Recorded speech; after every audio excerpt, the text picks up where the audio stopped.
Lawan Corona, Dinas Perhubungan Simalungun razia penumpang. Wanita gendong bayi gerebek suami dalam kamar hotel di Medan. Warga miskin di Langkat butuh perhatian pemerintah. Selamat malam pemirsa, selain cuplikan berita tadi kami juga akan menghadirkan sejumlah informasi menarik lainnya. Bersama saya Irwan Saragih, pemirsa inilah Sumut hari ini malam selengkapnya.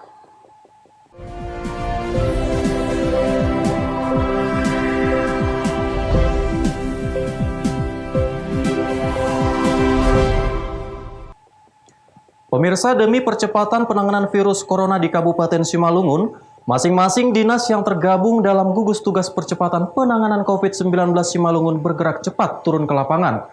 Salah satunya Dinas Perhubungan yang melakukan razia kepada penumpang bus. Untuk bersama-sama melawan virus corona, selain pemerintah dan gugus tugas, masyarakat juga harus dipastikan dalam kondisi sehat. Dengan demikian, mata rantai penyebaran virus corona dapat segera diatasi.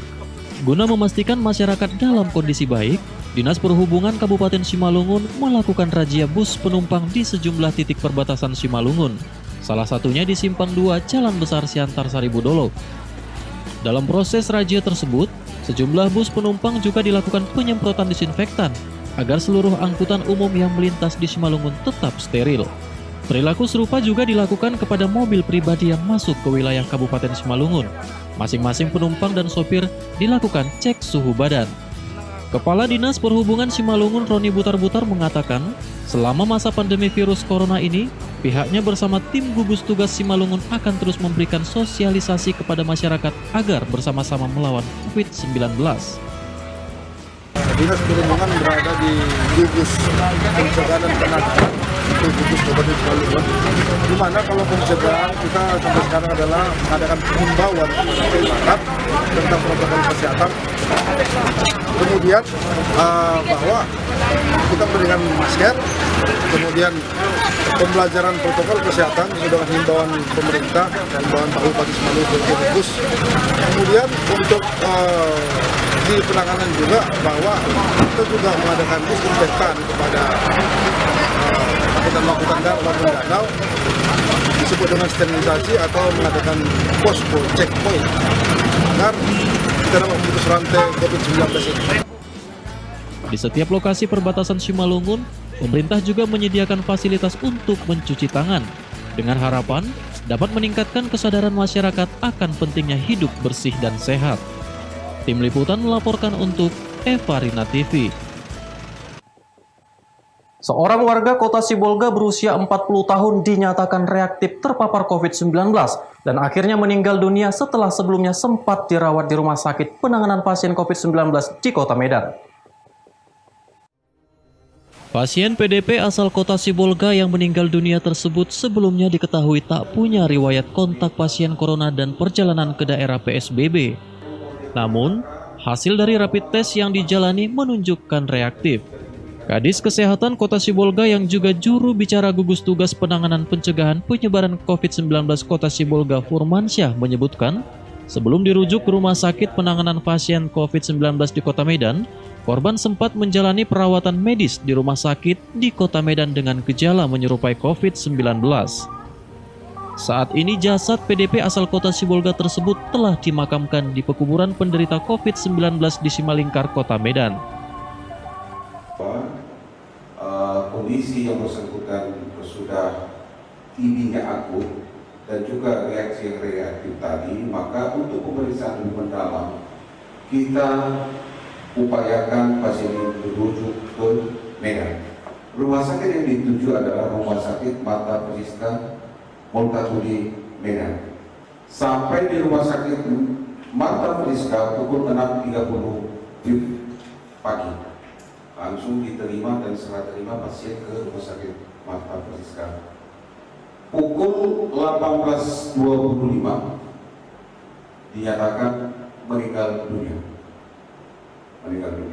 Karena pasien ini kita rujuk sebagai pasien PDP, pasien dengan pengawasan, maka proses penanganan kepada yang bersangkutan dilakukan proses pemakaman seperti COVID.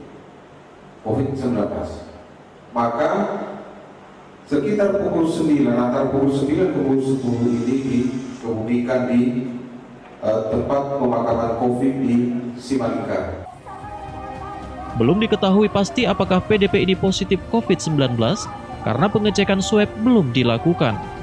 Pasca meninggalnya PDP asal kota Sibolga tersebut, tim gugus tugas penanganan pencegahan penyebaran wabah virus corona kota Sibolga langsung melakukan tes kesehatan ke pihak keluarga korban, termasuk beberapa tenaga medis tempat pasien PDP tersebut dirawat.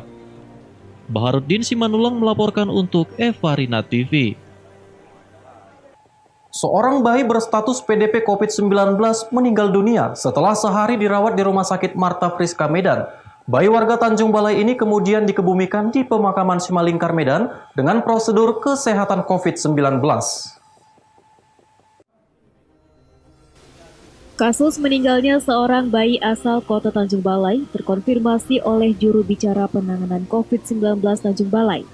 Sebelum bayi berusia 6 bulan ini dirujuk ke Rumah Sakit Umum Daerah Tengku Mansur Tanjung Balai karena menderita penurunan kesadaran, dehidrasi berat, dan diare. Terhadap pasien juga dilakukan rapid test dan hasilnya negatif. Sementara dari hasil foto ronsen ditemukan cairan dan telah terinfeksi. Setelah 2 hari dirawat di rumah sakit daerah tersebut, keadaan pasien semakin melemah sehingga dirujuk ke Rumah Sakit Marta Friska Medan. Namun setelah sehari dirawat di rumah sakit, bayi tersebut meninggal dunia dengan diagnosa akhir PDP berat COVID-19 dengan ensefalopati, bronkoneumonia, diare, dan sepsi. Pihak gugus masih menunggu hasil swab atau PCR. Kurang pukul 16 ataupun jam 4 sore, bayi tersebut meninggal dunia dan setelah itu langsung dikuburkan di pekuburan Simalingkar B di Medan sesuai dengan aturan COVID-19 ataupun protokol kesehatan. Dan sampai saat ini keluarga masih berada di sana. Kemudian tindakan dari gugus tugas COVID-19 Kota Tanjung Balai akan melaksanakan penyemprotan ke tempat tinggal dan lingkungan pasien tersebut. Sedangkan pemeriksaan dengan rapid test menunggu orang tua dari bayi tersebut pulang dari Medan. Selanjutnya, bayi tersebut dikebumikan di pemakaman umum Simalingkar Medan. Dan saat ini tim gugus melakukan penyemprotan disinfektan di rumah orang tua bayi tersebut dan kawasan sekitar. Orang tua pasien masih berada di Medan dan nantinya akan dilakukan rapid test. Wanda Pratama melaporkan untuk Evarina TV.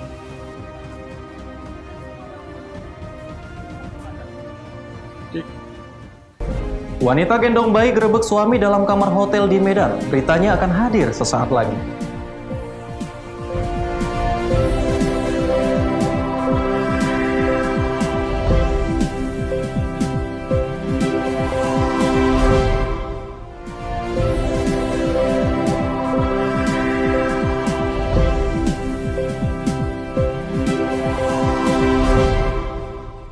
Terima kasih Anda masih bersama kami.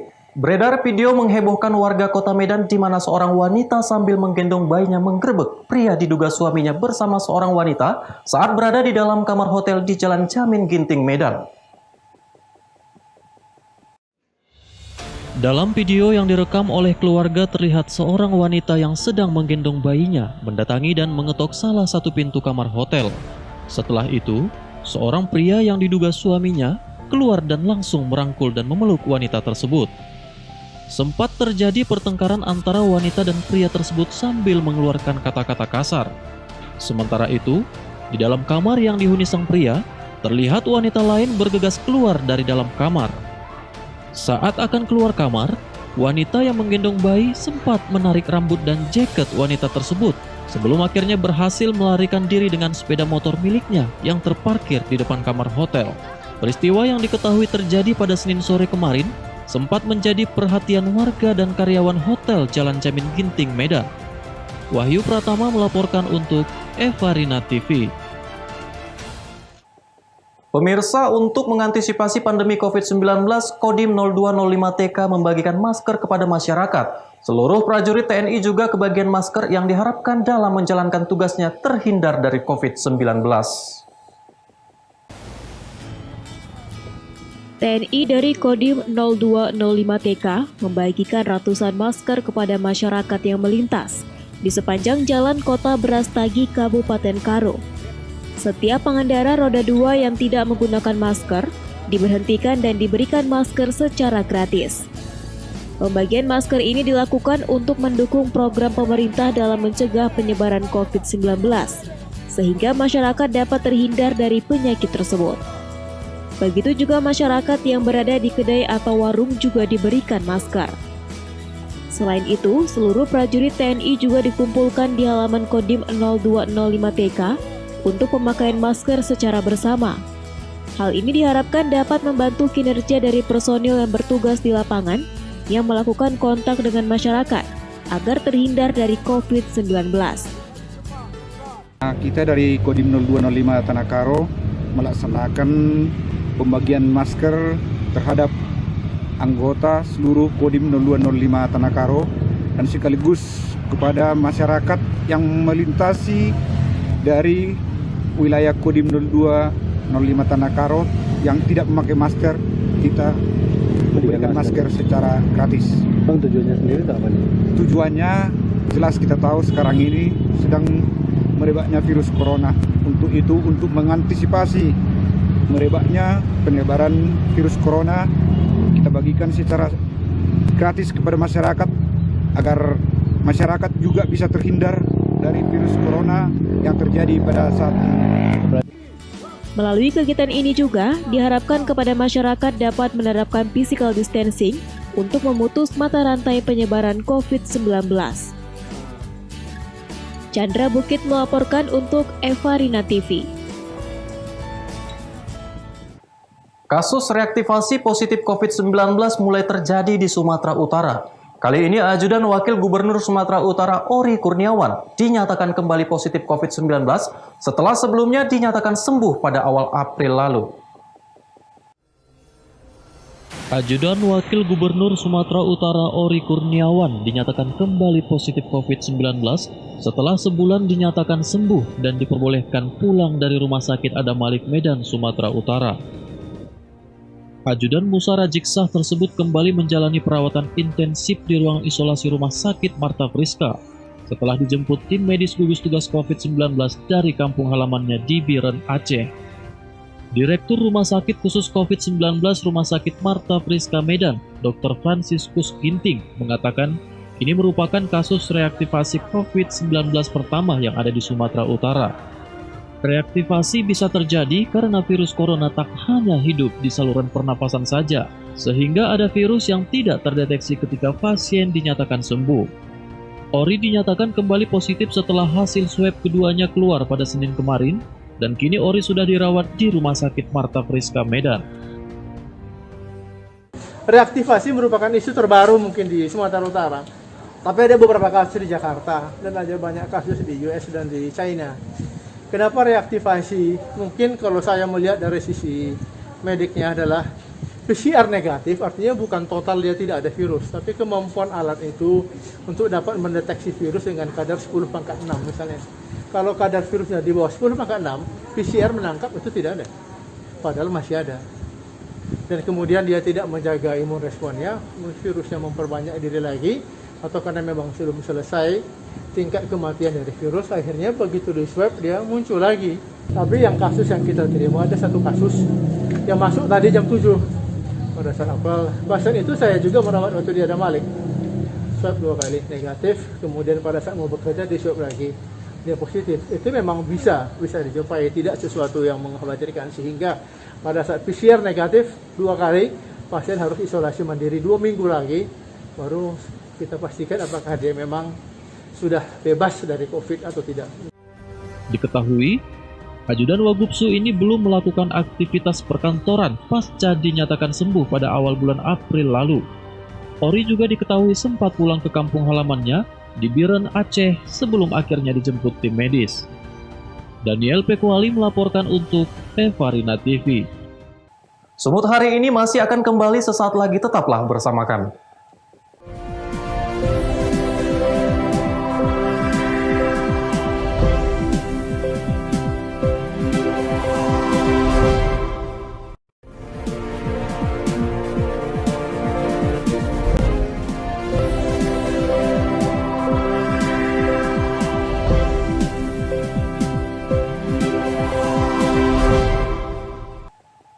Terima kasih Anda masih bersama kami. Badan Narkotika Nasional Kabupaten Karo menangkap seorang tersangka pengedar narkoba jenis ganja. Dengan barang bukti seberat 15 kg, diketahui tersangka baru saja bebas dari rumah tahanan usai mendapat asimilasi setelah menjalani masa hukuman selama 4 tahun dalam kasus yang sama. Badan Narkotika Nasional Kabupaten Karo mengamankan seorang pengedar narkotika jenis ganja di peladangan Desa Laukasumpat, Kecamatan Mardinding, Kabupaten Karo, Sumatera Utara. Dari tangan tersangka, petugas mengamankan barang bukti ganja sebanyak 15 bal dengan total berat 15 kg. Diketahui tersangka baru saja bebas dari rumah tahanan Sidik Kalang sebulan lalu, usai mendapat asimilasi dari pemerintah. Sebelumnya tersangka juga menjalani hukuman selama 4 tahun karena tersangkut kasus yang sama. Menurut Kepala Badan Narkotika Nasional Kabupaten Karo, penangkapan tersangka berdasarkan informasi dari masyarakat dan berdasarkan keterangan tersangka, barang bukti didapat dari Aceh Tenggara dan baru sebulan ini menjalankan bisnis haramnya. Barang bukti yang kita amankan lebih kurang 15 kg atau sering disebut dengan 15 bal ya. 15 bal ini diperhitungkan ini berkisar 1 kg lebih kurang. Ya. Pak, untuk tersangka sendiri baru keluar penjara itu seperti apa Pak? Bisa dijelaskan? Iya betul ini. Tadi kita udah interogasi sedikit dengan tersangka bahwa yang bersangkutan telah keluar dari tahanan dengan adanya kebijakan pemerintah Republik Indonesia asimilasi kemarin, bahwa yang telah melaksanakan penahanan 2/3 dari hukuman dikeluarkan dengan adanya COVID-19. Nah, rekan kita ini baru sebulan keluar dari tahanan. Saat ini tersangka beserta barang bukti diamankan di Badan Narkotika Nasional Kabupaten Karo dan terancam pasal 114 ayat 2 Undang-Undang Nomor 35 Tahun 2009 tentang narkotika dengan ancaman hukuman maksimal seumur hidup. Chandra Bukit melaporkan untuk Evarina TV. Pemirsa, memasuki usia senjanya Nafisah, nenek 70 tahun yang tinggal bersama anak dan cucunya di Desa Payah Rengas, Kecamatan Hinai, Kabupaten Langkat, hanya bisa pasrah di atas tempat tidur. Kondisi sakitnya semakin parah karena tidak memiliki biaya berobat. Beginilah nasib nenek Nafisah umur 70 tahun, warga Desa Payah Rengas, yang jauh dari kehidupan layak saat kondisi masa senjanya. Bersama anak dan cucunya, nenek Nafisah tinggal di rumah yang sederhana. Tak jarang nenek Nafisah tidur di kasur yang basah karena diguyur hujan. Maharani, anak kedua Nafisah, menjelaskan saat ini kondisi ibunya sedang sakit, namun tidak berobat karena tidak ada biaya. Apalagi setahun belakangan, kondisi kesehatan nenek Nafisah terus menurun. Namun karena faktor ekonomi, tak banyak yang bisa diperbuat Maharani untuk mengupayakan perobatan orang tuanya karena pekerjaan dirinya yang serabutan. Hanya balsam gosok yang bisa diberikan Maharani untuk mengurangi pegal yang dialami ibunya. Maharani berharap agar ada donatur yang mau membantu meringankan kesulitan mereka untuk mengobati dan mengganti atap rumahnya yang bocor. Tinggal di rumah sama siapa, Bu? Sama awak lah. Oh, sama ibu sendiri. Iya. Ini keluhannya apa, Bu? Nenek ini. Keluhannya kayak gini lah nih, badan ini tengoknya. Sakit-sakit ini. Inilah obatnya ini kami kasih. Oh, balsam aja. Ya. Obat seadanya lah ya. Seadanya lah, semampu kami gitu. Ini rumahan katanya bocor, Bu. Pernah nenek kena hujan, Bu ya? Hujan. Pernah, hujan. Jadi kapan itu, Bu, jadinya? Tanggalnya nggak ingat, cuman harinya tuh hari Jumat hari itu. Hari Jumat minggu kemarin ya? Jumat lah gitu, pas jam 2 lah gitu. Jadi teriak-teriak lah nenek minta bantuan ya? Kena hujan aku ini katanya gitu. Waktu itu awak pun pas salat gitu, itulah udah siap salat tuh, ikatkan juga plastik di atas gitu. Supaya jangan nenek kena hujan kan gitu. Sejauh ini bantuan dari pemerintah apa? Sejauh ini ada nggak bantuan dari pemerintah setempat, Bu? Nggak ada. Nggak ada ya? Nggak ada. Kades pernah nggak turun kemari? Kalau kades yang itu nggak ada, kades yang baru ini nggak ada. Nggak ada ya. Selama ini hanya tetangga dekat tempat tinggal mereka saja yang memberikan bantuan ala kadarnya. Sementara bantuan dari pemerintah yang selalu didambakan hingga kini belum juga mereka rasakan. Wahyu Pratama melaporkan untuk Eva Rina TV. Pemirsa, demikianlah rangkaian informasi dalam Sumut hari ini malam ini. Saya Irwan Saragih mewakili kerabat kerja yang bertugas pamit undur diri. Terima kasih atas kebersamaan Anda dan sampai jumpa.